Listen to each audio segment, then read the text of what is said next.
हम mathematical reasoning के बारे में बात कर रहे हैं। मैथमेटिकल रीजनिंग, अब देखिए कि हमारे और बाकी स्पीशीज में अंतर क्या है, या ये सीधी बात कहूं तो इंसान और जानवर में क्या अंतर है। इंसान और जानवर में यही अंतर है कि हमारे पास सोचने की शक्ति है और बहुत अच्छी सोचने की शक्ति है। ऐसा नहीं कि जानवरों के पास या एनिमल्स के पास नहीं है, वो भी सोच समझ सकते हैं, लेकिन दिक्कत इस बात की आती है कि वो रीजनिंग नहीं कर सकते। हम रीजनिंग कर सकते हैं, तभी हमारी ग्रुप में या हमारे समाज में कई लोग माना जाता है कि भाई ये बड़े इंटेलिजेंट हैं, कई माने जाते हैं कि थोड़े से नॉर्मल हैं, है ना। मैथमेटिकल रीजनिंग की जहाँ तक हम बात करते हैं तो यहाँ पर दो तरीके की रीजनिंग आती है। तो मैथमेटिकल रीजनिंग को मैं दो भाग में डिवाइड करूँगा। पहला भाग इसमें हो गया आपका इंडक्टिव रीजनिंग। क्या हुआ? Inductive reasoning. और दूसरा भाग जो हुआ इसमें वो है डिडक्टिव रीजनिंग। Deductive reasoning. अब मैथमेटिकल इंडक्शन जो हम ऑलरेडी देख चुके हैं वो थी इंडक्टिव रीजनिंग, यानी कि अगर x के लिए सही है तो x प्लस 1 के लिए सही होगा, x प्लस 1 के लिए सही है तो x प्लस 2 के लिए सही होगा, तो सभी के लिए सही होगा, पूरी सीरीज पूरे चीज़ों के लिए सही होगा। लेकिन हम जो डिस्कस करने वाले हैं यहाँ पर वो है deductive reasoning. Deductive reasoning, deductive का मतलब ये होता है, डिडक्शन मतलब ये होता है कोई चीज़ हुई उससे आप क्या सोच रहे हैं।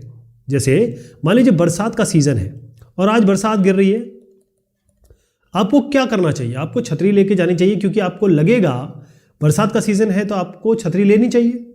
ये डिडक्टिव रीजनिंग है। अब इसमें क्या करेंगे, कुछ ऐसे शब्द आएंगे जब हम सवाल भी करेंगे, उन शब्दों को ज़रा अच्छे से समझें। इससे पहले कि मैं आपको स्टेटमेंट के बारे में बताऊं, मैथमेटिक्स में स्टेटमेंट क्या होते हैं और अंग्रेजी में स्टेटमेंट क्या होते हैं।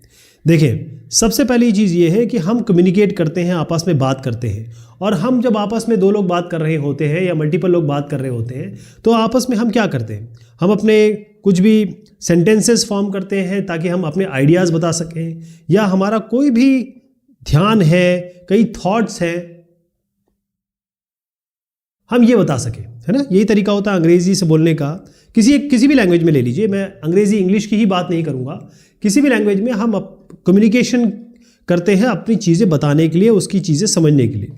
तो कई तरह के सेंटेंसेस हम यूज़ करते हैं, हम किसी भी लैंग्वेज को ले सकते हैं, अंग्रेजी ही नहीं, सभी लैंग्वेज में। देखिए, सबसे पहले मैं आपसे कहूँगा जो होता है असर्टिव। असर्टिव सेंटेंस,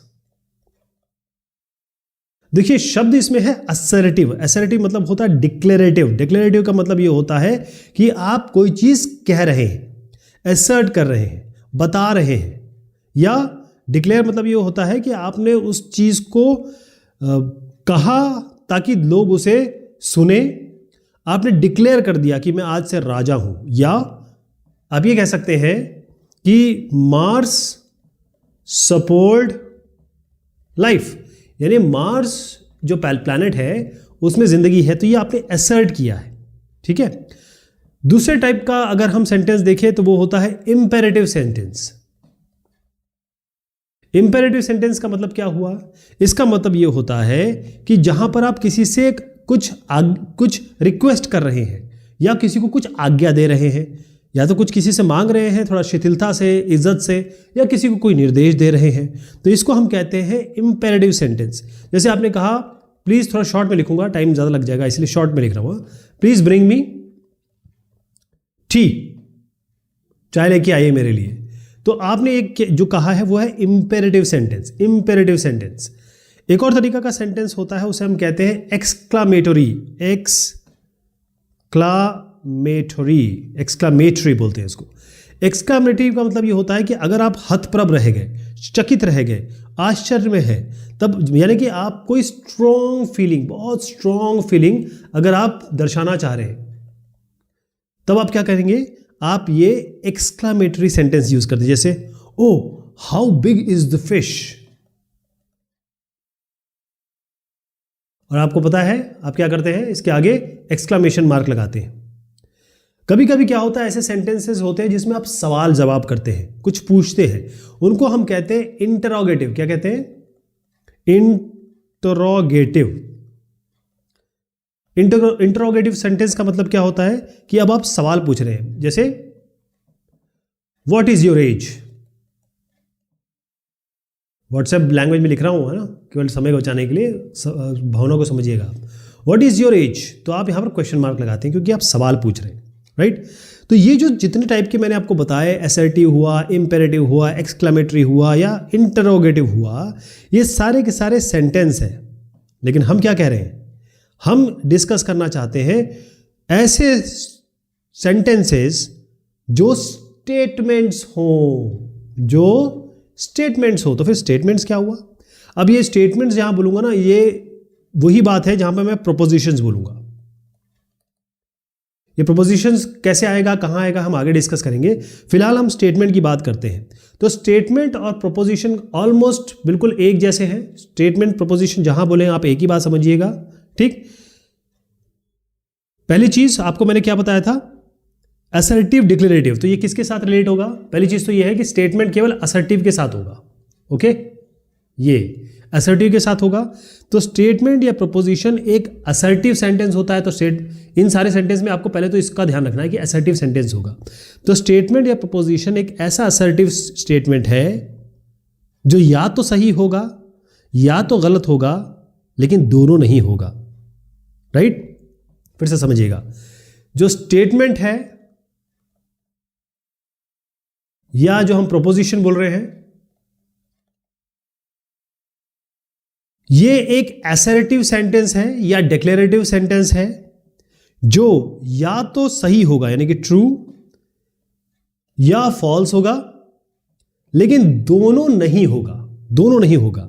इसका एग्जांपल भी मैं आपको दूंगा कि एक स्टेटमेंट को हम या तो ट्रू बोलेंगे, फॉल्स बोलेंगे। एक ट्रू स्टेटमेंट को हम एक वैलिड स्टेटमेंट बोलेंगे। अगर एक ट्रू स्टेटमेंट है, एक ऐसा मैंने कुछ कहा, असर्ट किया जो सही है, उसको हम वैलिड स्टेटमेंट कहेंगे। क्या कहेंगे? Valid statement. लेकिन मैंने आपसे कोई बात कही और वो गलत है, तो उसको हम क्या कहेंगे? Invalid statement. अगर वो फॉल्स है, मैंने कोई बात कही और वो फॉल्स है, तो वो हो जाएगा इनवैलिड स्टेटमेंट, ठीक है।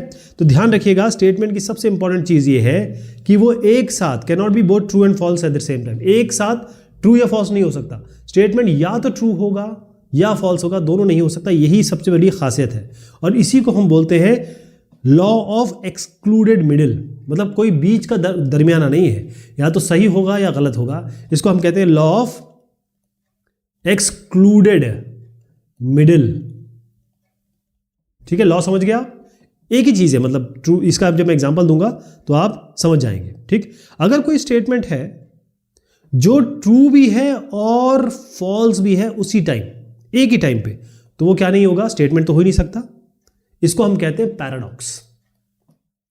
जो चीज कभी ऐसा हो सकता है सही भी हो और गलत भी हो। अगर कोई चीज सही भी है और गलत भी है एक ही समय पे, तो उसको हम कहते हैं पैराडॉक्स। ध्यान रहेगा। चलिए मैं आपको कुछ एग्जांपल दूंगा, आप खुद ही बताएंगे मुझे कि ये क्या है क्या नहीं है, राइट। एक एक करके हम देखते हैं। सबसे पहली चीज ये है, मैं आपको एक दे रहा हूं, जैसे 2 + 3 कितना होता है? इज 5। ये जो मैंने स्टेटमेंट बोला, ये डिक्लेरेटिव स्टेटमेंट है। पहले तो असर्टिव है, ठीक। दूसरा ये सही है, 2 + 3 वाकई में 5 होता है। तो इसका मतलब ये एक स्टेटमेंट है, ये एक स्टेटमेंट है। दूसरा सवाल लिख रहा हूं, बताइएगा क्या है ये। एक स्टेटमेंट लिख रहा हूं, the earth is a star. Earth यानी हमारी पृथ्वी एक तारा है। क्या है ये? पहली चीज तो ये है कि ये सेंटेंस क्या है। क्या हम ये स्टार कहेंगे इसको? अर्थ तो प्लैनेट है। वैसे तो अगर ब्रह्मांड में देखा जाए तो सभी स्टार कहते हैं, लेकिन स्टार ये होते हैं जिनके पास जो चमकते हैं, जिनके पास अपनी ऊर्जा नहीं होती है ना। और लेकिन अर्थ को हमने जो डिवाइस किया है वो प्लैनेट किया है, ठीक है। थोड़ा प्लैनेट की तरह हम मानते हैं, तो हम मान सकते हैं कि ये जो डिक्लेरेटिव सेंटेंस है या असर्टिव सेंटेंस है ये थोड़ा सही नहीं लग रहा। ओके, या सही है?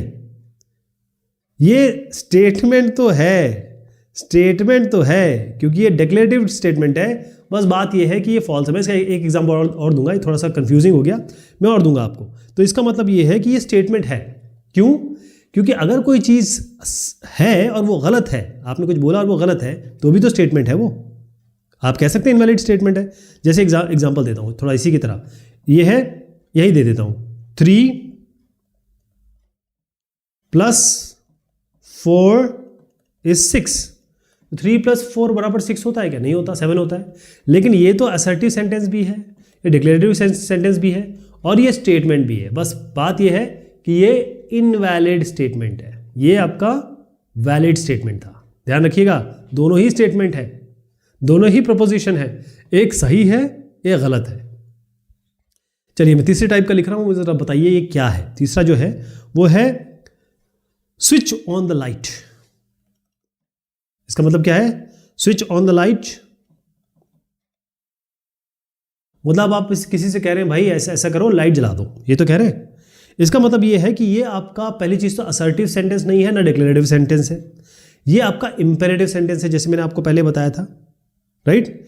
यानी ये आप रिक्वेस्ट कर रहे हैं या कमांड दे रहे हैं, या तो आप किसी से निवेदन कर रहे हैं या किसी को निर्देश कर रहे हैं, तो साहब ये स्टेटमेंट नहीं है।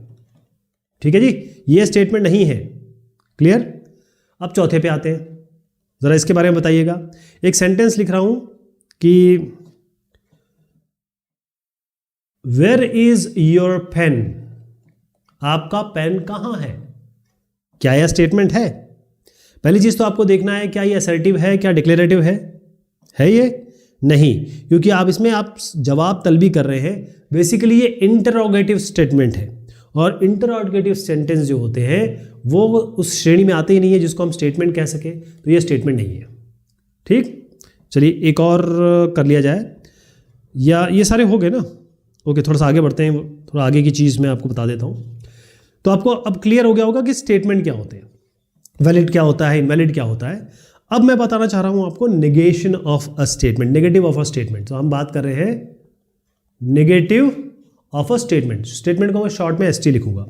तो नेगेटिव ऑफ अ स्टेटमेंट, अगर आप किसी चीज़ को मना कर दे रहे हैं, डिनायल कर दे रहे हैं, जैसे आपके पास एक स्टेटमेंट है, ST लिखूंगा ना, एक स्टेटमेंट है P, मान के चलते हैं P। तो अगर आप कहते हैं मैं इसका निगेशन करना चाहता हूं, तो आप क्या कहेंगे? ये P लिखेंगे, इसके आगे एक टाइल्ड साइन लगा देंगे, टिल्डे कहते हैं इसको, टाइल्ड। तो इसको पढ़ेंगे कैसे? इसको पढ़ेंगे नॉट P। पढ़ेंगे कैसे? Not P। तो ये बनता कैसे है? जैसे मैं अगर आप कोई सेंटेंस लिखूं और मैं ये बताना चाहूं कि भाई इसको हम निगेट कैसे करेंगे, तो उसके लिए कुछ, जैसे आप मना करेंगे तो कैसे लिखेंगे? It is not the case, ऐसे लिख देंगे। या आप लिख देंगे या कह देंगे इट इज फॉल्स, ये गलत है, मना ही कर रहे हैं ना, निगेट कर रहे हैं। इट इज फॉल्स दैट, या ये भी कह सकते हैं आप कि भाई नॉट अ, ये भी कह सकते हैं। तो ये तरीके हैं आपके। तो मैं आपको एक सेंटेंस देता हूं या लिखता हूं, आप देखिएगा कि मैं इसका निगेशन कैसे लिखूंगा। मैं सेंटेंस लिख रहा हूं, सेंटेंस है मेरा P और सेंटेंस है ऑल इंटीजर्स, सारे इंटीजर्स आर रैशनल नंबर। ठीक है, कोई भी आप इंटीजर ले लीजिए, जैसे 2 ले लीजिए, तो 2/1 ये आपका रैशनल हो गया। कोई भी इंटीजर उठा लीजिए, आप डिवाइड बाय 1 करके उसको आप कह ही सकते हैं कि भैया रैशनल नंबर है, तो इसमें कुछ गलत तो है नहीं। लेकिन आपको इसको गलत करना है, आप इसको नेगेटिव करना है। तो देखिएगा मैं नेगेट कर रहा हूं पहले। हाँ, मैं नेगेटिव लगा रहा हूं, यानी टिल्डे साइन लगा रहा हूं P पे ही। तो आप क्या करेंगे? It is not the case that all integers are rational number. Short में लिख रहा हूं, हो गया? एक और बना दे, टाइल्ड साइन लगाइए। It is false that all integers are rational numbers. ये भी तो हो गया, ये इसका निगेशन हो गया। ये गलत है कि सारे इंटीजर रैशनल नंबर होते हैं, ऐसा केस नहीं होता कि सारे के सारे इंटीजर्स रैशनल नंबर होते हैं। एक और निगेशन कर लेते हैं, आप ये कह सकते हैं कम से कम एटलीस्ट वन इंटीजर, कम से कम एक इंटीजर होगा, एक ऐसा इंटीजर होगा is not a rational number. आपने देखा, मैंने एक ही सेंटेंस जो कि वाकई में सही है उसको गलत कर दिया, गलत कर दिया, गलत कर दिया, मतलब निगेट कर दिया। तो इसी तरीके से एक नेगेटिव सेंटेंस होता है, उसको हम जब निगेट करेंगे, मतलब नेगेटिव का अगर हम निगेट कर देंगे, इसके आगे नेगेटिव लगा देंगे, तो वो पॉजिटिव बन जाएगा, वो एक्चुअल सेंटेंस बन जाएगा। आपको जरा नंबरों से समझाता हूं तो ज़रा समझ में आएगा। जैसे मैंने आपको स्टेटमेंट दिया P, और स्टेटमेंट है मेरा 7 ग्रेटर देन 9। 7 ग्रेटर देन 9 है, पहले तो यही दिख रहा है, ये गलत है, लेकिन हमको इससे पे ध्यान नहीं देना है। हमको देना है कि निगेशन ऑफ P क्या होगा। निगेशन ऑफ P सीधा ये होगा कि 7 9 से बड़ा नहीं है। या इसको दूसरी तरीके से लिख सकते हैं, टाइल साइन तो लगाना ही लगाना है। आप ये कह सकते हैं 7 ये बड़ा की बात है तो आप छोटा कर दीजिए, छोटा या बराबर होगा 9 से। तो ये दोनों जो है वो आपको इसकी सार्थकता पे नहीं जाना है कि भाई 7 ग्रेटर देन नहीं है या गलत है या सही है। आपको नेगेटिव मतलब ये जो कहा जाए उसका उल्टा कर देना बस। निगेशन ऑफ अ स्टेटमेंट समझे आप, ये है जो भी चीज़ आएगी उसका आप नेगेटिव सेंस लेंगे। ओके, चलिए अब हम स्टेटमेंट जान चुके, अब आपको मैं कंपाउंड स्टेटमेंट बताता हूं।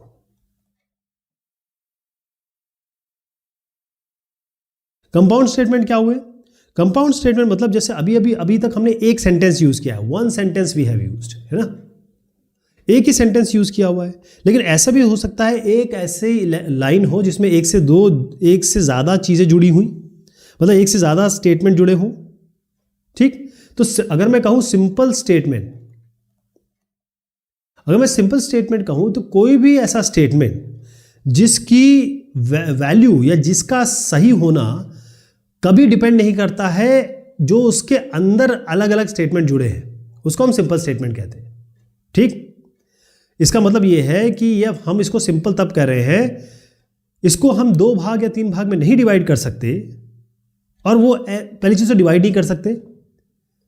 अगर वो सिंपल स्टेटमेंट मतलब ये है कि हमारे पास ऐसे कुछ कंटेंट नहीं बन रहे जिसको हम डिवाइड कर सकें। जैसे मैं आपको एग्जांपल देता हूं, मैंने कहा 2 + 5 इज लेस देन 4, तो ये क्या है? ये आपका सिंपल स्टेटमेंट है। लेकिन जब मैं कंपाउंड स्टेटमेंट की बात करता हूं तो मैं एक से ज्यादा की बात करता हूं, एक से ज्यादा की बात करता हूं। जैसे एक मैं एग्जांपल ले लेता हूं, if it rains then the school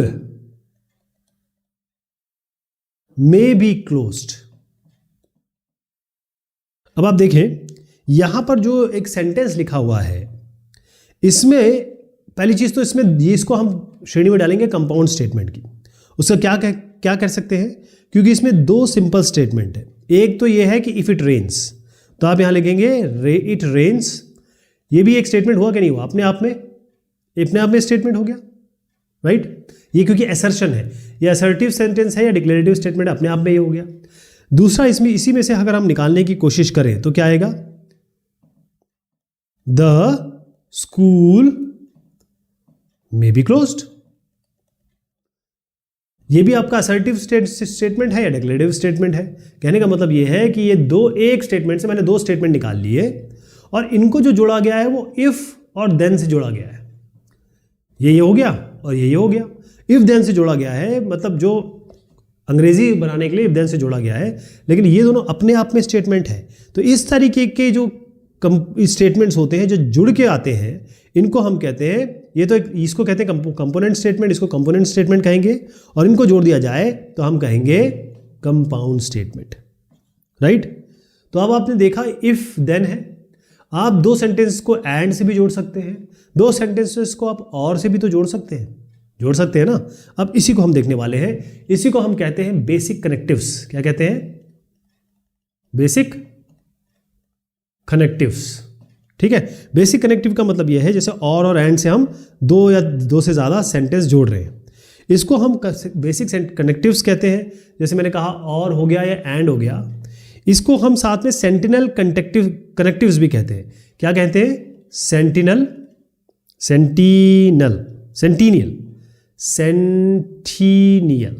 okay, centennial connectives कहेंगे, या हम सीधा कनेक्टिव्स भी कहें तो कोई दिक्कत नहीं है। ठीक है, कनेक्टिव्स कहिए या सेंटिनियल कनेक्टिव्स कहिए।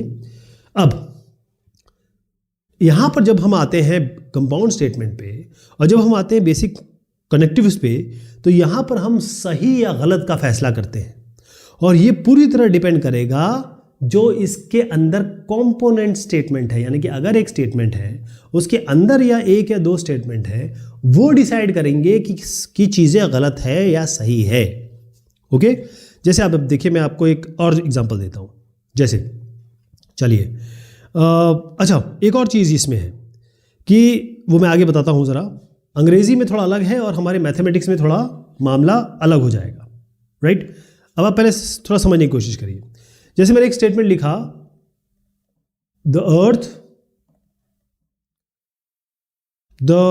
इसको दो भाग में भी मैं डिवाइड कर सकता हूं, ठीक है। अर्थ इज राउंड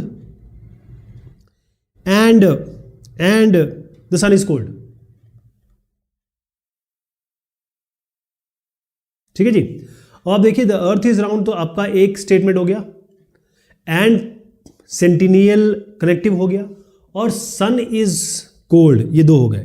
तो मैं इसको डिवाइड कर सकता हूं, P the earth is round, ठीक है। और Q क्या हो गया, दो स्टेटमेंट बना सकता हूं, द सन इज कोल्ड, ठीक। अब इन दोनों को मैंने डिवाइड किया। अब आपको समझने की जरूरत यह है, क्योंकि यहां से कहानी शुरू हो रही है। यहां से कहानी ये शुरू हो रही है कि पहली चीज तो ये दोनों अनरिलेटेड है। आप कभी ऐसे कह सकते हैं कि भाई बरसात हो रही है इसलिए मैं गरीब हो गया, या आज मुझे भूख नहीं लग रही क्योंकि सोने का भाव चढ़ गया। ये अनरिलेटेड चीज़ें हो गई ना। तो हम क्या करते हैं कि जब इंग्लिश की बात आती है तो हम हमेशा वो चीज़ें जोड़ते हैं जो तर्क संगत हो, जो सेंटेंस बनाएगी। लेकिन मैथमेटिक्स में ऐसा नहीं है। मैथमेटिक्स में हम जो कनेक्टिव कह रहे हैं, और यहाँ पर आप देखिएगा कि अगर मैंने कह दिया the earth is round, the sun is gold, earth round है, true, sun is cold, false, बस ये है इसका उत्तर। मतलब आपको यहां से इस तरीके से सोचना है। कहने का मतलब जो क्यू स्टेटमेंट है वो आपका क्या है, द सन इज कोल्ड, बिल्कुल गलत है।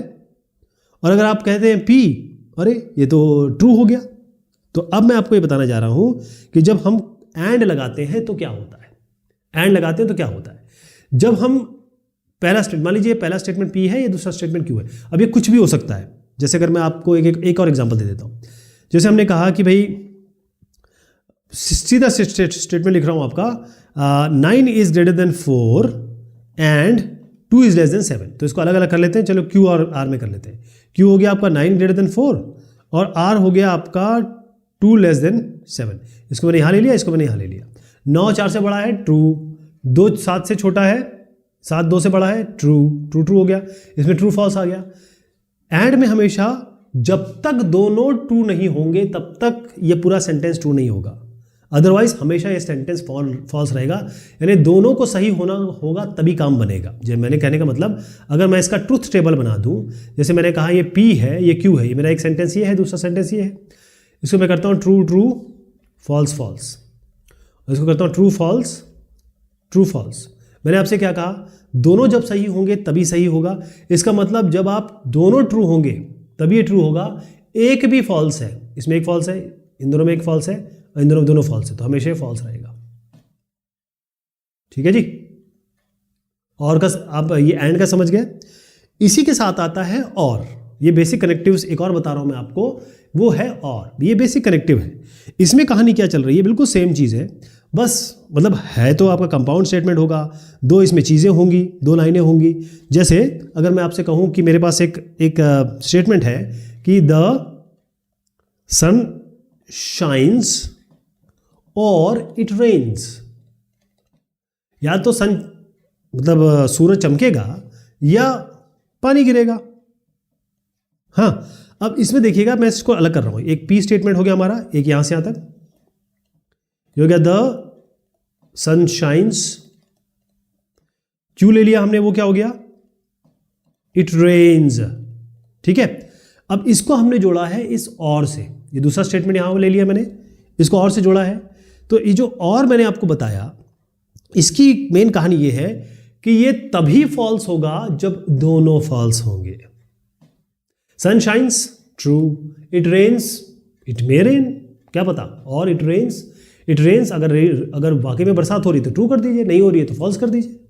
ओके लेकिन इसका जो ट्रूथ टेबल में बनाऊंगा, अगर मैं यहाँ पर P लिखूँ और Q लिखूँ, ये हमारे दो अलग अलग स्टेटमेंट है कंपाउंड स्टेटमेंट में, और फिर से मैं वही करता हूँ ट्रू ट्रू फॉल्स फॉल्स और true false no true false true false, ये हमारे 4 कॉम्बिनेशन बन जाते हैं। ट्रू के अगर मैं P और Q कर रहा हूँ तो ट्रू ट्रू ट्रू देगा, फॉल्स ट्रू ट्रू देगा, ट्रू फॉल्स ट्रू देगा, मतलब जहाँ भी एक ट्रू है ये हमेशा ट्रू आ जाएगा।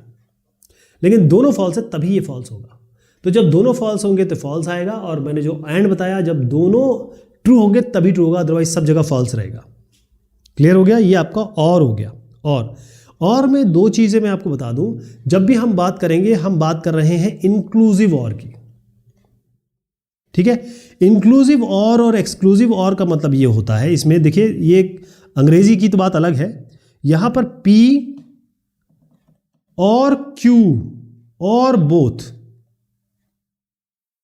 या तो P सही होगा या Q सही होगा या दोनों सही होंगे, यानी कि ये ट्रू होगा या ये ट्रू होगा या दोनों ट्रू हो जाएंगे, है ना। इसे कहते हैं हम इंक्लूसिव और। लेकिन एक एक्सक्लूसिव और भी होता है। इसका मतलब ये होता है, एक्सक्लूसिव और का मतलब ये होता है कि in case of exactly one of the 2 alternatives, मतलब या तो ये होगा या ये होगा, दोनों एक साथ नहीं होंगे। ठीक, इसमें जैसे हमने कहा कि भाई सन भी शाइन कर सकता है, बरसात भी हो, क्योंकि अगर सूरज चमक रहा है तो बरसात तो हो सकती है ना, एक जगह हो रही है दूसरी जगह नहीं हो रही है। लेकिन ऐसा नहीं हो सकता कभी भी कि भाई ये भी ट्रू हो, ये ट्रू हो या ये ट्रू हो, दोनों एक साथ नहीं होंगे, या ये फॉल्स हो ये फॉल्स हो, दोनों एक साथ फॉल्स नहीं होंगे। ये आपका एक्सक्लूसिव और में आता है, राइट। तो हम जब भी बात करेंगे एक्सक्लूसिव और के समझाने के लिए किया है, इसमें है नहीं इसका, केवल आपको ये जो हमने और बताया ना, दिस इज इंक्लूसिव और। ओके, एक और चीज़ आपको बताता चलता हूं, क्योंकि इसके बाद हम लेने वाले हैं एक इंपॉर्टेंट चीज़, उसे कहते हैं क्वांटिफायर। लेकिन मैं यहाँ पर आपको थोड़ा सा बताते चलूँ कि अगर P और Q 2 सिंपल स्टेटमेंट है, तो जो निगेशन होता है कंपाउंड स्टेटमेंट का वो कैसे बनेगा। जैसे मैं आपको बताऊं, जैसे P और Q अगर आपको करना है, अगर इसका निगेशन करेंगे आप इसका, तो निगेशन बनेगा not P and not Q। हुआ क्या? अगर आप इसको निगेट करना चाहते हैं पूरे को, तो और को एंड कर दीजिए, इसके आगे निगेट लगा दीजिए और इसके आगे निगेट लगा दीजिए। ठीक, दूसरा बता रहा हूं आपको कि अगर आपको नॉट P एंड Q करना है, तो आप क्या करेंगे, सबसे पहली चीज़ तो एंड को और करना पड़ेगा, इसके आगे निगेट कर दीजिए, इसके आगे भी निगेट कर दीजिए, ये भी निगेट लगा दीजिए, ये निगेट। ठीक है, डिजिटल इलेक्ट्रॉनिक्स वगैरह में काम आएगा आपको ये सब जो चीज़ मैंने बताई। हम बात कर रहे हैं मैथमेटिकल रीजनिंग में आज क्वांटिफायर की। क्वांटिफायर का मतलब क्या हुआ? देखिए, कई ऐसे फ्रेजेस आप अंग्रेजी में सुनते हैं, जैसे देयर एग्जिस्ट या फॉर एवरी। ठीक, ये जो फ्रेजेस मैं आपको बता रहा हूं, देयर एग्जिस्ट यानी कि ऐसी कोई चीज है या ऐसा कोई वस्तु अवेलेबल है, ऐसा कोई नंबर अवेलेबल है, और फॉर एवरी मतलब हर एक नंबर के लिए, हर एक वस्तु के लिए। तो इन फ्रेजेस को हम कहते हैं क्वांटिफायर्स। क्या कहते हैं? क्वांटिफायर्स। अब जैसे आप इसको यूज करेंगे, इस फ्रेज को किसी भी कॉन्टेक्स्ट में यूज करेंगे, कहीं भी इसका इस्तेमाल करेंगे, तो आराम से आप इनको चेंज कर सकते हैं।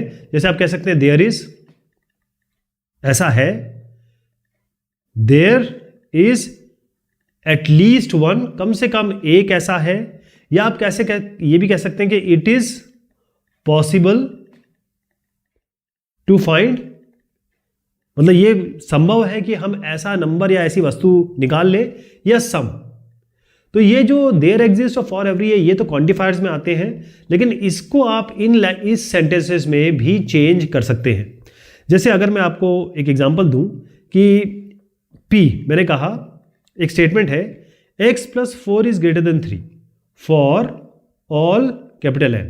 तो इसका मतलब क्या हुआ कि स्टेटमेंट का मतलब है कि फॉर एवरी नेचुरल नंबर, हर एक नेचुरल नंबर के लिए, मतलब हर एक natural number x + 4 is greater than 3 for all n।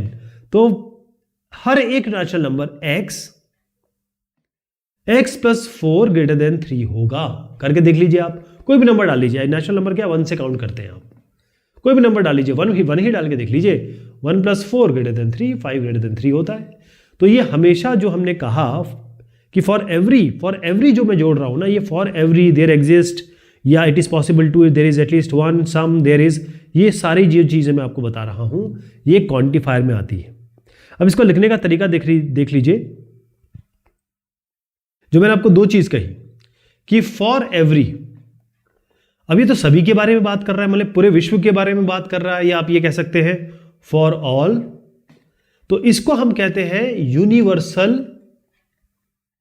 Quantifier. Quantifier के लिए क्यों लिख रहा हूं, ये होता है यूनिवर्सल क्वांटिफायर, क्योंकि ये सभी के लिए बात हो रही है, हर एक चीज के लिए, हर एक वस्तु के लिए। और यहीं पे मैं कहूं देयर एग्जिस्ट, यहां आपने स्पेसिफाई कर दिया, यहां आपने स्पेसिफाई कर लिया देयर एग्जिस्ट। तो ये जो है, जब तक कोई चीज नहीं होगी तब तक आगे चीजें नहीं बढ़ेगी। ये सभी के लिए बात हो रही है, ये किसी स्पेसिफिक चीज के लिए बात हो रही है। तो यहां पर एग्जिस्ट होना किसी चीज का, या संभव होना या पॉसिबल होना, ये जरूरी है। इसको हम कह रहे हैं एग्जिस्टेंशियल क्वांटिफायर। ओके, तो जैसे अगर मैं एक एग्जांपल दूं आपको कि for every x belongs to capital N, x + 5 is > 4, ये तो बिल्कुल सही है। कोई भी नंबर रख लीजिए आप, कोई भी जोड़ेंगे वो हमेशा 4 से बड़ा होगा। 1 भी रख लीजिए, सबसे छोटा नेचुरल नंबर होता है 1, 1 + 5 करेंगे तो भी वो 4 से बड़ा होगा। तो हम क्या करते हैं, इसको करते हैं px से डिनोट। मान लीजिए इसको px से डिनोट करते हैं, तो आप कह सकते हैं कि फॉर, एक्चुअली जो मैं लिख रहा हूं ना वही आपको आगे दिखाई देगा, क्वेश्चंस में भी यही दिखाई देगा। तो क्या होगा, for every x belongs to n, हम ऐसा नहीं लिखते, हम सीधा px लिख देते हैं, राइट। तो ये बात हुई आपके जो क्वांटिफायर्स हैं। तो ये जो शब्द जब भी आएंगे आपके दिमाग में आना चाहिए कि हम क्वांटिफायर के बारे में बात कर रहे हैं। अब जो नेक्स्ट चीज मैं आपको बताने जा रहा हूं वो बड़ी इंपॉर्टेंट है, वो है इंप्लीकेशन। इसमें बहुत सारी चीज बनेंगी, है ना। इंप्लीकेशन मतलब ये होता है कि देखो ये ना एक्सरसाइज ज़्यादा मत करो, इसके इम्प्लीकेशन ठीक नहीं होंगे। या ये कहे कि भाई ये गलत चीज़, जैसे हम शराब सिगरेट के बारे में बात करते हैं कि ज़्यादा मत लीजिए वरना आपको बड़ी बुरी मौत आपको मिलेगी। तो इम्प्लीकेशन होता है। इम्प्लीकेशन में कैसे आता है, इफ P देन Q, अगर ये करोगे तो ये हो जाएगा। इसको ऐसे भी कह सकते हैं, P मतलब ये सारे जो बता रहा हूं, ये 1 हो गया, 2 हो गया, ये सारे के सारे इम्प्लीकेशन है। P only if Q, P only if Q, यानी मैं छाता ले जाऊंगा तभी जब बरसात होगी। एक और एग्जांपल देख लेते हैं, ये भी आपका इम्प्लीकेशन में आता है, if and only if. If and only if का मतलब क्या है, अगर मेरी सप्लीमेंट्री आई तभी मैं पेपर रीचेक करवाऊंगा। ये आपका क्या हो गया, इफ एंड ओनली इफ। तो ये सारे इम्प्लीकेशन वाले हैं, सारे इम्प्लीकेशन। जैसे बरसात हुई तो ह्यूमिडिटी बढ़ जाएगी, या मैं कहूं इफ x = 4 तो x² = 16, ये तो ठीक है ना। तो मैं इसके आगे इफ लगा देता हूं, यहां देन कर देता हूं, एक ही बात है ना। तो ये इसे हम कहते हैं इम्प्लीकेशन। और इसको हम कैसे लिखते हैं, इसको हम लिखते हैं P, इसमें डबल लाइनें लिखते हैं और एक एंगल का ब्रैकेट बना देते हैं, ठीक है। आप कह सकते हैं कि double board arrow, double lined arrow, ऐसे कह सकते हैं। तो इसमें जो P आप देख रहे हैं ना, P imply Q, P imply Q, इसमें P जो होता है, ये P, इसको हम कहते हैं, इसके शब्द हैं, इसको कहते हैं एंटीसीडेंट। क्या कहेंगे, एंटीसीडेंट। और Q को क्या कहते हैं हम, क्योंकि ये कॉन्सिक्वेंट है, ये होगा तो ये होगा, तो कॉन्सिक्वेंट, ठीक है। अब आप देखिए, मैं आपको अलग अलग तरीके से बताने की कोशिश करूंगा कि इसका ट्रूथ और इसका फॉल्स कैसे रिलेट होगा। तो मैं एक आपके सामने एक सेंटेंस बता रहा हूं, और सेंटेंस के 2 भाग है, मतलब P और Q बताऊंगा। सेंटेंस ये है कि ये सेंटेंस मैं ऊपर लिखूंगा फिर आपको बताऊंगा। सेंटेंस में बता रहा हूं P, ये आपका सेंटेंस है, द नंबर, एक नंबर ले लेते हैं जैसे n = 43221 इज डिविजिबल बाय 3। और Q ले लेते हैं, ये इसको मैं जोड़ के भी बताऊंगा और ऐसे भी बताऊंगा। एक तो नंबर ये हो गया, Q आपका हो गया the sum of digits forming n is divisible by 3। देखिए इसमें p और q, p है एक नंबर 43221 डिविजिबल बाय 3 और वाकई में है। अगर आप 43221 को डिवाइड करेंगे 3 से तो डिवाइड हो जाएगा। The sum of digit forming n is divisible by 3। तो अगर आप 43221 को जोड़ेंगे तो ये आता है 7 7 2 9 9 2 11 11 1 12, तो 12 3 से डिविजिबल है, आपको 4 मिलेगा, मतलब रिमाइंडर 0 मिलेगा। तो इसमें क्या कंडीशन बन रही है आप देखिए इम्प्लीकेशन में। पहली कंडीशन में बता रहा हूं, यदि P और Q दोनों ही ट्रू है तो P इंप्लॉय Q ये ट्रू होगा, ठीक है, क्योंकि ये ट्रू है, ये ट्रू है, तो इसका मतलब यदि P होगा तो Q होगा, ये ट्रू हो गया। सेकंड, यदि P ट्रू है और Q फॉल्स है तब आप क्या कहेंगे? अगर P ट्रू है और Q फॉल्स है तो जब ये ट्रू है तो ये फॉल्स क्यों है? तो P इंप्लॉइज Q ये फॉल्स हो जाएगा। क्लियर? अगर मैं कहूं कि एक नंबर ये डिविजिबल बाय, ये मैंने कहा कि number n 43221 is divisible by 3, if this then the sum of digits n is not divisible by, मैं इसको नॉट कर देता हूं, नॉट डिविजिबल बाय 3, मतलब p को तो मैंने सही रखा, q में मैंने नॉट डाल दिया जो कि गलत हो गया। तो अगर ये मैं कर दूं p ट्रू है q फॉल्स है तो p इंप्लाई q अपने आप फॉल्स हो जाएगा। इंप्लीकेशन थर्ड है आपका, यदि p फॉल्स है और q ट्रू है, मतलब आप इसको फॉल्स कर दीजिए, जैसे 43221 है ना, इसमें ऐसा कर लीजिए, इस नंबर को मैं कर देता हूं 43211 कर देते हैं।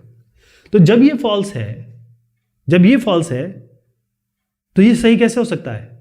हो सकता है अगर P फॉल्स है और Q ट्रू है, लेकिन हम तो P इसीलिए बता रहे थे क्योंकि Q कैसे आएगा, लेकिन Q अपने आप में अगर सही है, Q को मैंने चेंज नहीं किया, नॉट हटा दिया मैंने, Q अपने आप सही है, इसका मतलब ये है कि P फॉल्स है और Q ट्रू है तो P इंप्लाइज Q ये ट्रू होगा, ये सही होगा।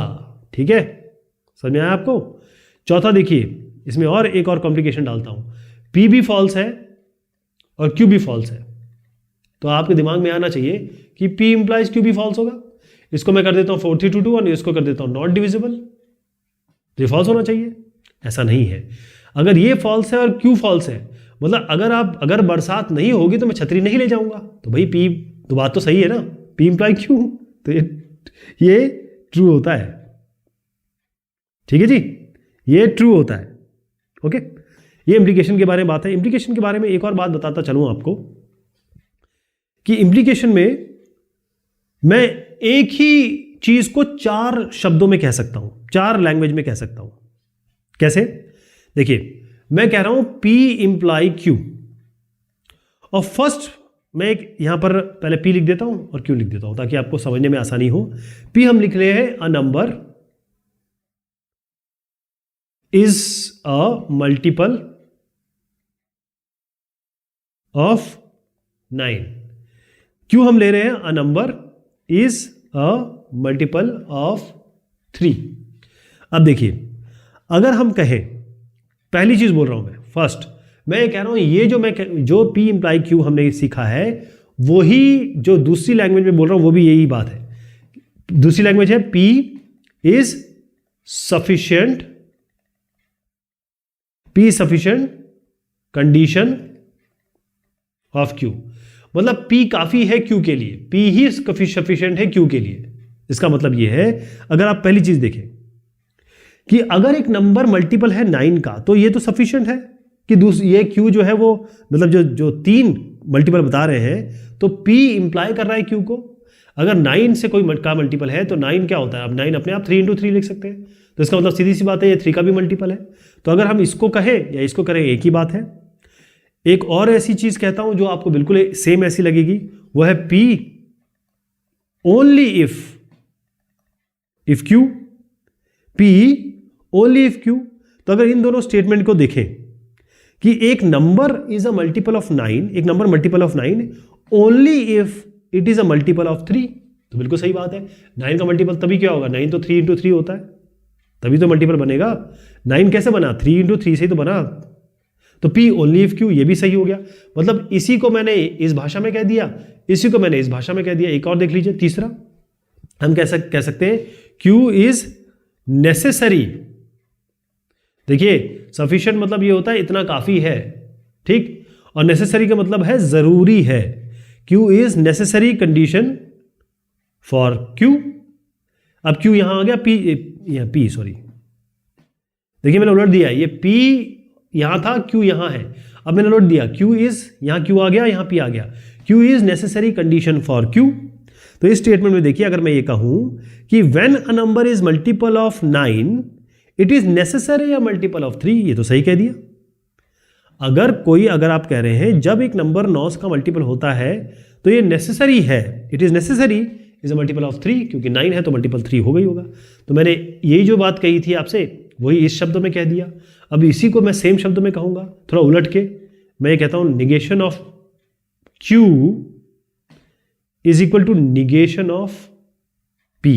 अब आप थोड़ा ध्यान से देखिएगा, मैं जो ये कह रहा हूं वही ये है, वही ये चारों है।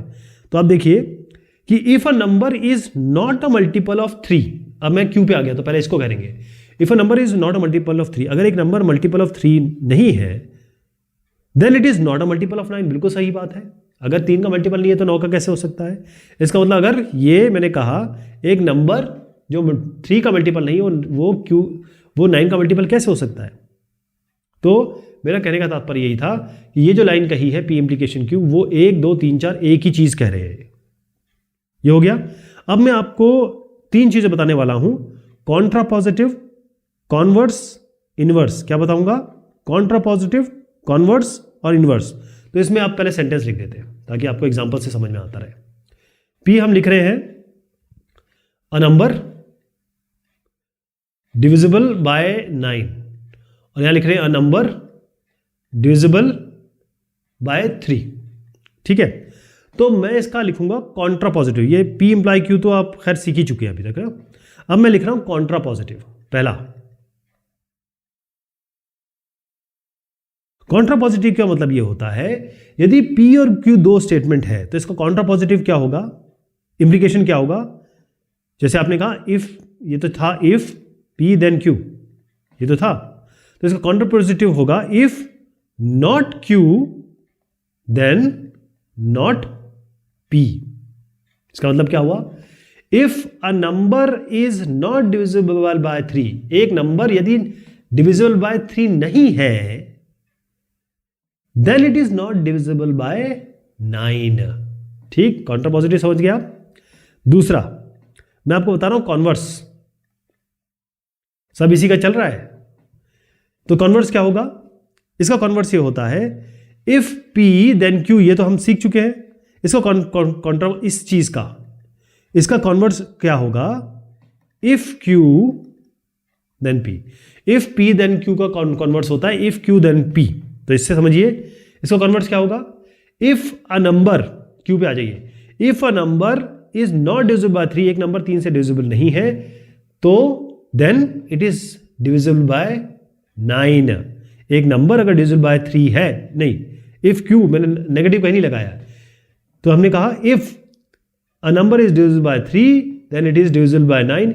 ये इसका कॉन्वर्स हो गया। वो सही है गलत है मुझे नहीं पता, लेकिन मैंने इसका कॉन्वर्स बताया है। कॉन्वर्स में Q को यहां कर देते हैं, P को यहां कर देते हैं। कॉन्ट्रापॉजिटिव में क्या करते हैं? आप Q को यहां करते हैं, P को यहां कर देते हैं, दोनों को निगेट कर देते हैं। ठीक है। तीसरा इसमें एक और चीज आती है, वो है इनवर्स। अब इसी लाइन का इनवर्स कहना है तो क्या कहेंगे? इस लाइन का इनवर्स कहना है इफ P देन Q का, तो कहेंगे if not P then not Q। इसको अगर शब्दों में बताऊं आपको तो क्या होगा? इसी को इफ, क्योंकि अभी हम कॉन्वर्ट सीख रहे हैं, तो if a number is divisible by 3 converts then it is divisible by 9। और अगर इसको आप इनवर्स करना चाहें तो आप क्या कहेंगे? इफ, उल्टा कर, इसका पहले आप लीजिए not P। If a number is not divisible by 9 then a number is not divisible by 3। ये इसका इनवर्स हो गया।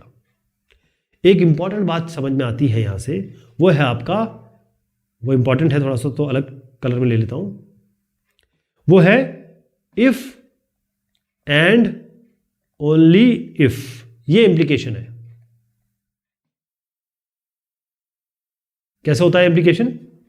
ये दिखाया जाता है इससे, अगर P, if P then Q, यदि P और Q में इंप्लीकेशन है, P और Q दो स्टेटमेंट है, और यदि Q इंप्लाइड है Q से, P से, अगर P है तो Q है और अगर Q है तो P है। इसका मतलब यही तो है, इफ P देन Q, और इसका मतलब क्या है, इफ Q देन P।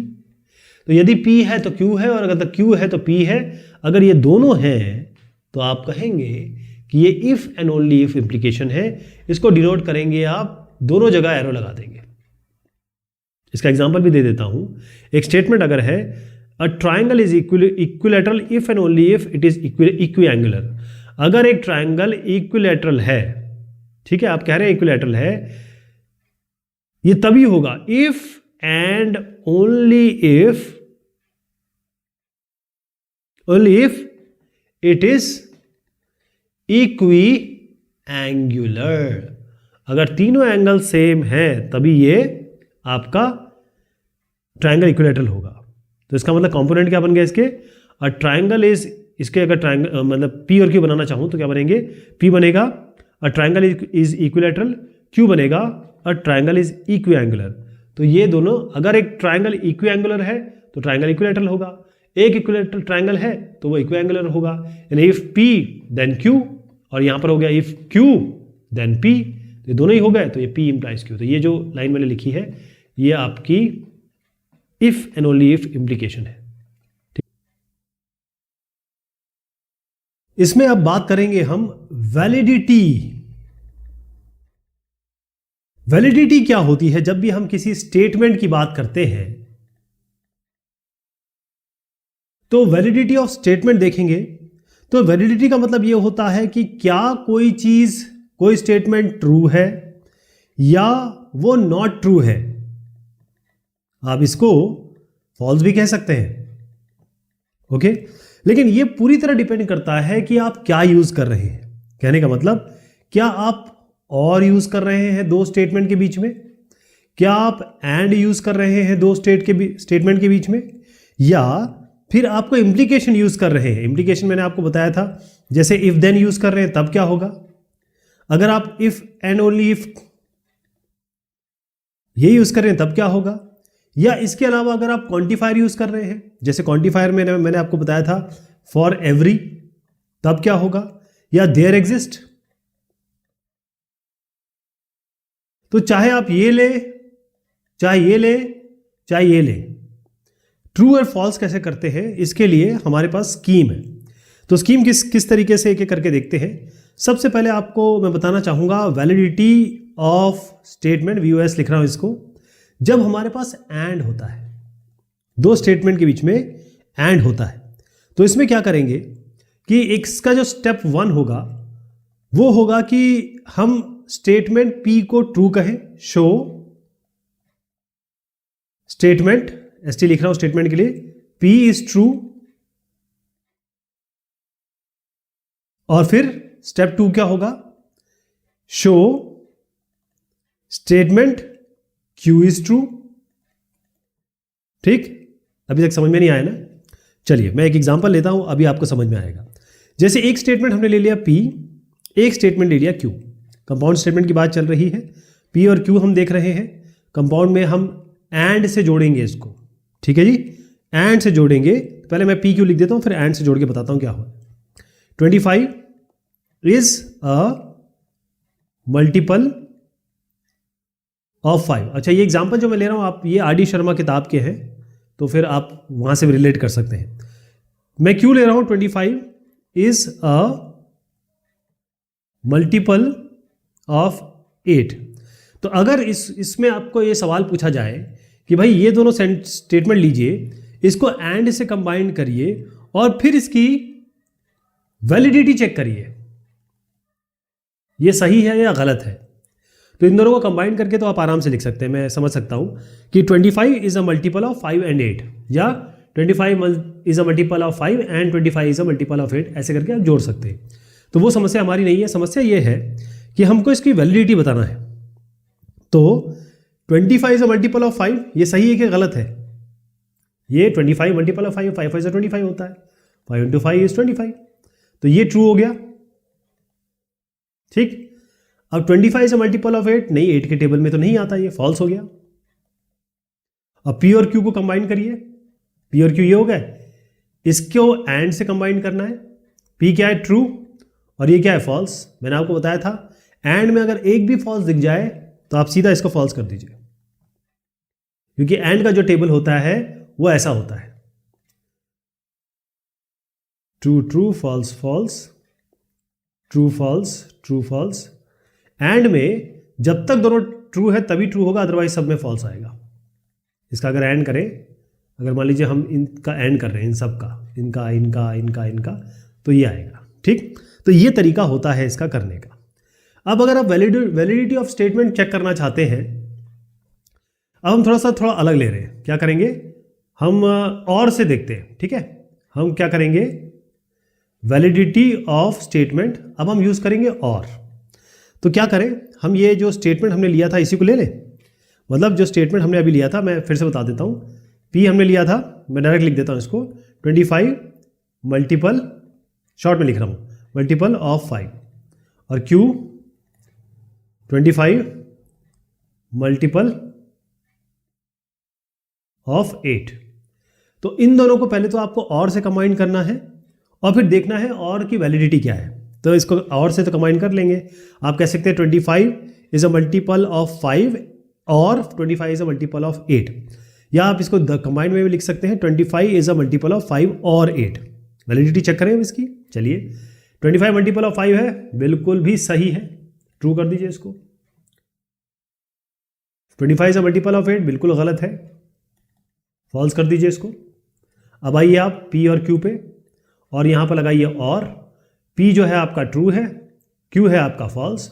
अब अगर मैं पी और क्यू के और का टेबल बनाऊं तो यहां देख लीजिए, true true false false, true false, true false. जब तक एक भी ट्रू होगा ये हमेशा ट्रू होगा, जब तक दोनों फॉल्स नहीं होंगे ये फॉल्स नहीं होगा। तो फॉल्स ट्रू ट्रू ट्रू। तो ट्रू और फॉल्स में क्या आएगा? देखिए ट्रू और फॉल्स में क्या आ रहा है आपका? ट्रू और फॉल्स में ट्रू आ रहा है, तो ये और अगर और से कंबाइन करते हैं तो ये आएगा आपका ट्रू। ठीक है, इसका मतलब वैलिडिटी ऑफ स्टेटमेंट चेक करना है तो ये एक वैलिड स्टेटमेंट है। ठीक है जी, ओके। अब सवाल उठता है थोड़ा सा और, अब हम इम्प्लीकेशन की तरफ जा रहे हैं। अब आपको वैलिडिटी ऑफ स्टेटमेंट्स में ही चेक करना है इफ देन। इफ देन आपको याद है, इफ पी देन क्यू, ये हमने सीखा था। इफ पी देन क्यू लिख देता हूं, इफ पी देन क्यू। तो इसको कैसे करेंगे साहब? यहां पर मैं आपको थोड़ा सा एक दूसरी तरफ ले जा रहा हूं।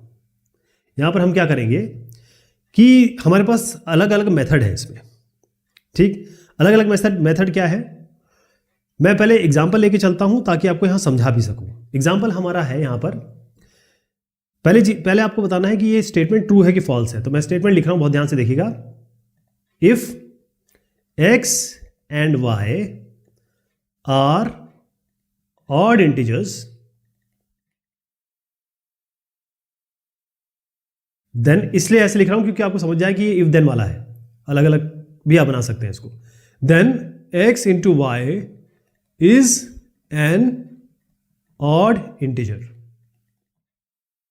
ठीक है जी, ये आपके पास एग्जांपल है। तो सबसे पहला जो तरीका होता है वो होता है डायरेक्ट मेथड। इसको मैं डीएम कर दूं, डायरेक्ट मेथड। इसमें स्टेप 1 में हम करते हैं कि हम अज्यूम करते हैं, मानते हैं कि P ट्रू है, और दूसरे स्टेप में हम बोलते हैं या बल्कि प्रूव करते हैं कि Q ट्रू है। अभी आपको मैं एग्जांपल से समझा दूंगा। तो डायरेक्ट मेथड बता रहा हूं आपको, इसको देखिए। डायरेक्ट मेथड क्या कहता है? मैं एग्जांपल डीएम का ले रहा हूं भैया। देखिए, इफ P देन Q है ये। डायरेक्ट मेथड में हम मान के चलते हैं कि P ट्रू है, तो ये P हो गया।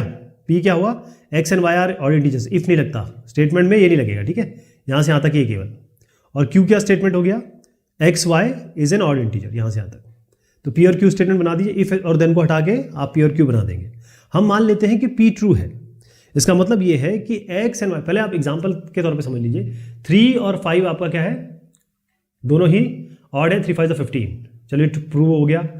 7 3 21, ये भी ऑड आ रहा है, तो अगर दोनों ऑड है तो ये ऑड आ रहा है, ऐसे हमको अभी प्रतीत हो रहा है, तो हम पी ट्रू मान के चलते हैं, ठीक है।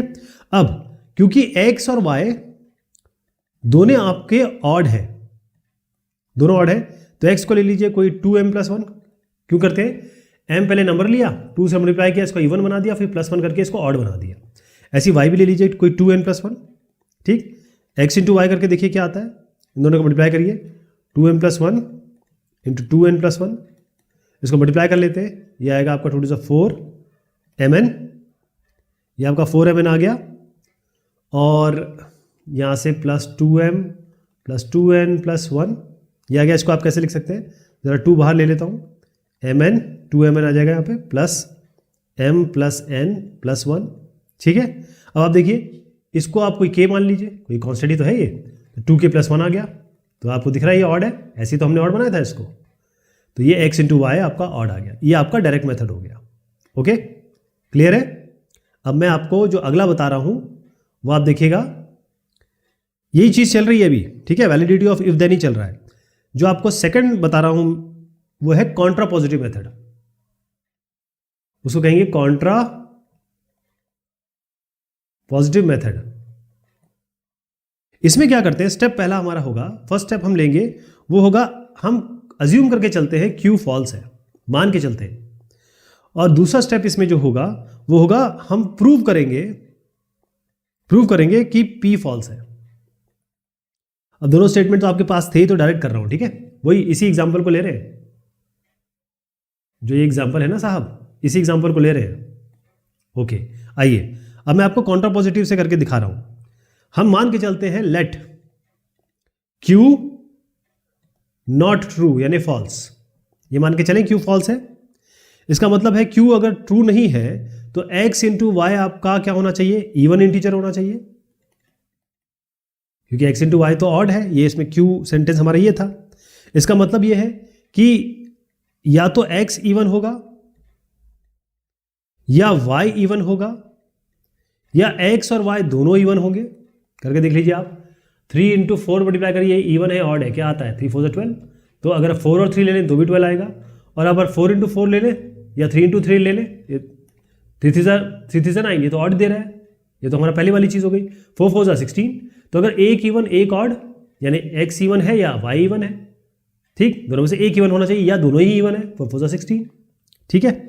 इसका मतलब आपने P जो कहा वो नॉट ट्रू हुआ।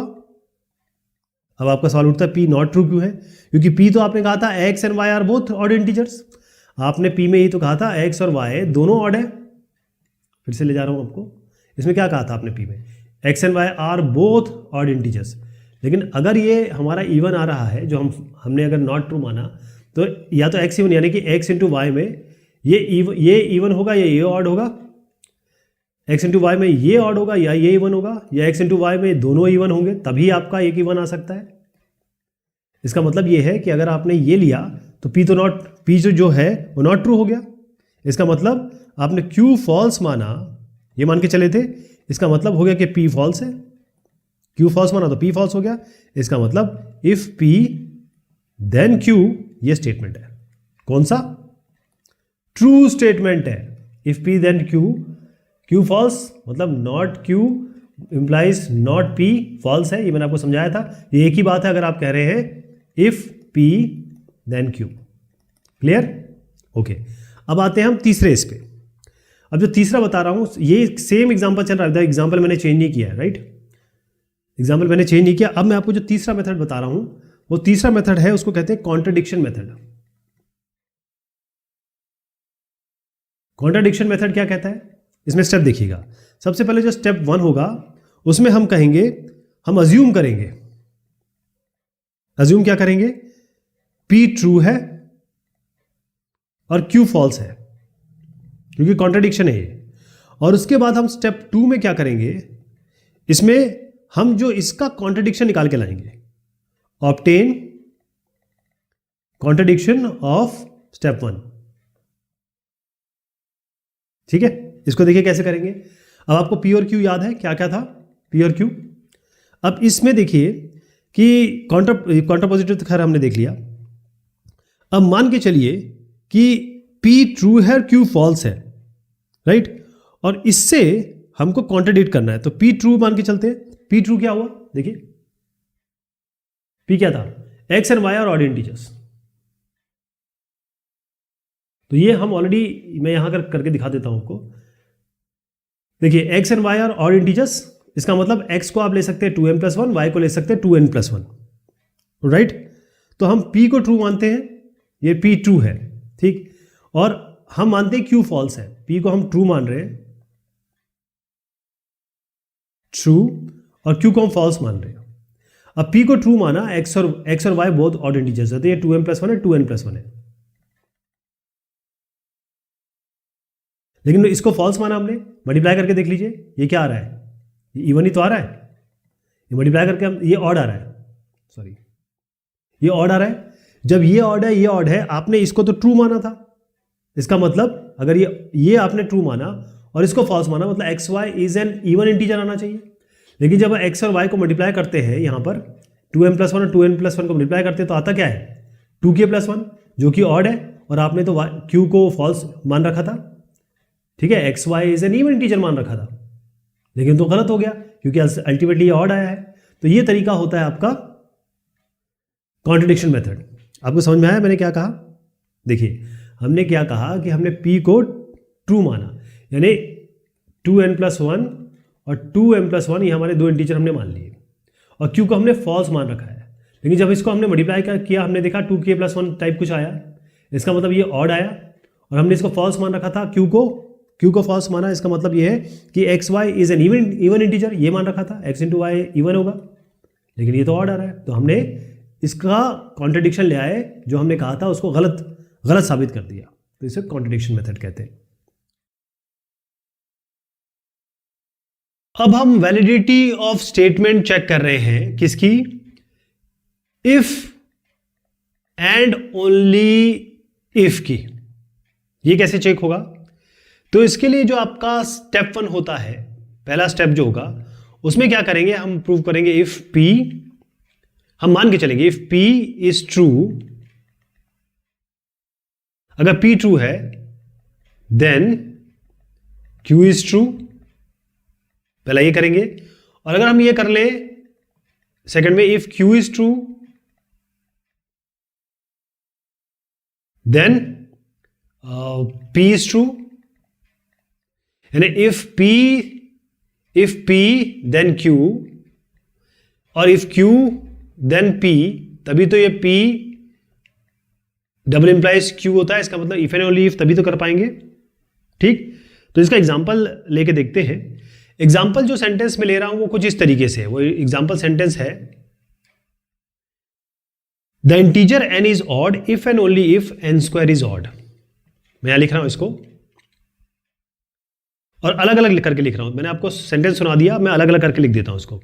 सेंटेंस पूरा है, the integer n is odd if and only if n² is odd. तो इसमें दो स्टेटमेंट बनते हैं, P और Q। P को हम लिख सकते हैं the integer n is odd, और दूसरा आपका हो गया n² is odd, n² is odd. तो बेसिकली हम इसको कैसे लिखेंगे, जो एक्चुअल सेंटेंस है, the integer n is odd if and only if n² is odd. तो इसको अब हम प्रूव करेंगे, कैसे, जो हमने ये तरीका सीखा। अच्छा, पहले हम क्या करते हैं, if P then Q prove करते हैं, फिर हम यहां पर इफ Q देन P करेंगे। तो अगर ये इफ P देन Q है, इसका मतलब ये है कि हम अज्यूम करते हैं कि वाकई में n ऑड है। तो n ऑड है, इसका मतलब n को हम ले सकते हैं कोई 2m+1, दोनों को स्क्वायर कर दीजिए, n² बराबर 2m+1 का होल स्क्वायर, और ये क्या बनेगा, ये बनेगा 4m² + 1 + 2 × 2 4m। इन दोनों को साथ ले लीजिए, ये बनेगा आपका 4m, ले लीजिए m+1 + 1, तो इसको लिख सकते हैं हम 2 × 2m m+1 + 1, इसको ले लीजिए कुछ k, 2k + 1, क्योंकि ये भी तो कांस्टेंट ही है। तो बेसिकली एन स्क्वायर आपका हमने लिया तो एन स्क्वायर क्या आ गया, एन स्क्वायर भी ऑड आ गया, यानी एन को आपने ऑड माना if the integer n is odd, यानी इफ पी माना तो एन स्क्वायर ऑड आ गया तो देन क्यू हो गया। ठीक, इफ पी देन क्यू। हमको इस सेंटेंस इसकी वैलिडिटी चेक करनी है, ट्रू और फॉल्स बताना है। तो हमने इफ पी देन क्यू तो कर दिया। अब आइए जरा दूसरे पे। अब एक काम करते हैं, दूसरा कर रहा हूं मैं, इफ क्यू देन पी, ये करके देखते हैं। इसमें हम जरा कॉन्ट्रापोजिटिव मेथड यूज करेंगे। हम मान के चलते हैं पहले क्यू ले रहे नहीं, हम मान के चलते हैं एन जो है वो इवन है। हम पहले गलत मान के चल रहे हैं, कॉन्ट्रापोजिटिव कर रहा हूं मैं, ध्यान रखिए, कॉन्ट्रापोजिटिव तरीका है ये। तो एन इवन मान के चलिए आप, एन इवन है मतलब एन बराबर कुछ 2k होगा, स्क्वायर कर दीजिए 4k स्क्वायर। इसका मतलब एन स्क्वायर क्या आ रहा है, ये भी इवन आ रहा है। ठीक, इसका मतलब एन स्क्वायर इवन आ रहा है, इसका मतलब एन स्क्वायर नॉट ऑड है, ये तो मतलब हुआ इसका, ये ऑड नहीं है। तो इसका मतलब आपने एन को इवन माना, मतलब बेसिकली एन को नॉट ऑड माना था ना। तो जब एन नॉट ऑड है तो एन स्क्वायर नॉट ऑड आ रहा है, यानी आपने टाइल्ड एन नॉट ऑड मान के चले थे ना आप। तो टाइल्ड पी ये इंप्लाई कर रहा है टाइल्ड क्यू, ये नहीं है तो ये भी नहीं है इसका। और मैंने आपको बताया था इसका मतलब क्या होता है, इफ क्यू देन पी, क्योंकि इसको इधर बेसिकली मैं इसको थोड़ा सा उलट देता हूं ताकि आपको समझ में आसानी हो जाए। इसको मैंने क्यों किया, क्योंकि जब हम इससे ये डिड्यूस कर रहे हैं ना एन स्क्वायर नॉट ऑड, तो बेसिकली ये क्या है, क्यू है, तो आप इसको ऐसे लिखेंगे, not Q implies not P. तो इफ क्यू देन पी, इसका मतलब सेम ही है, ये कहने का मतलब, ऑलराइट। तो इफ क्यू देन पी हो गया, इफ पी देन क्यू भी हो गया। और जब इफ पी देन क्यू और इफ क्यू देन पी अब हो गया, तो आप कह सकते हैं कि P if and only if Q, और ये ट्रू है, ये वैलिडिटी ऑफ स्टेटमेंट हो गई। तो ये तरीका होता है इफ एंड ओनली इफ का, राइट। अच्छा, एक चीज़ और समझिएगा, हम कई बार दो तरीके से और करते हैं। एक तो कॉन्ट्रडिक्शन के तरीके से होता है कि हम गलत मान के चलते हैं, सही प्रूव कर देते हैं। दूसरा होता है काउंटर एग्जाम्पल देते हैं, मतलब कोई कुछ कह रहा है तो हम उसको काउंटर देते हैं जिससे उसको लाजवाब कर देते हैं। तो ये दोनों तरीके हम तब देखेंगे जब हम क्वेश्चन कर रहे होंगे, ठीक है। तब तक के लिए शुक्रिया, मेहरबानी आप सभी की।